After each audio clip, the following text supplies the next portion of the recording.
Welcome to Collins Street Baptist Church, the home of Urban Seed, where I currently live out my vocation. Back in year 11, this is where Denise Whelan took me and another group of students to learn about the work of Urban Seed. So I thought it was time to come back. So I don't know if you remember, Denise, but that time when you brought the students along and we came to this place, and we actually found out that around 20 years ago, there were people who were sleeping rough on the front steps of the church. People were literally walking over people who were homeless to get into church. Yes. And so the church said, well, this is a ridiculous situation. How is it that we can presume to be worshipping God inside the church when maybe God is trying to tell us something before we even walk into the church? That's right. I work in fundraising at Urban Seed, and so you use a lot of writing for that, and it's around how are we going to tell this story? How are we going to cast what we do? How are we going to frame this reality? How does this connect to other things that are going on?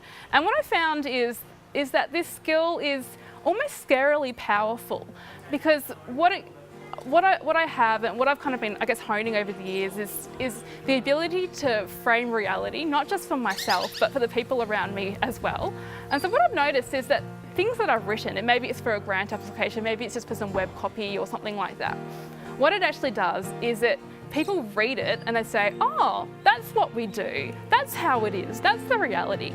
So I will take you down into our laneway. Yeah, so this is our laneway, our back laneway. Pretty different from the glitzy Collins Street, where the more wealthy, well-heeled members of society make their home. This is a place where, towards the end of the 90s, this place became the number one place in Melbourne to shoot up heroin. Ah, yes. Yes. So this was a time where the church had really just begun to connect with people on the streets of Melbourne, and we're connecting with people in this space as well.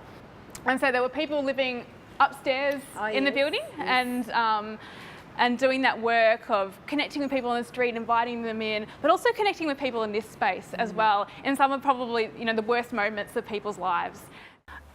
I guess I had some really supportive teachers along the way that really affirmed that journey that I was on, and I think you can discover things in life and explore them, but I think unless you have those people affirming that those things as being good, it's actually really hard to stick at them.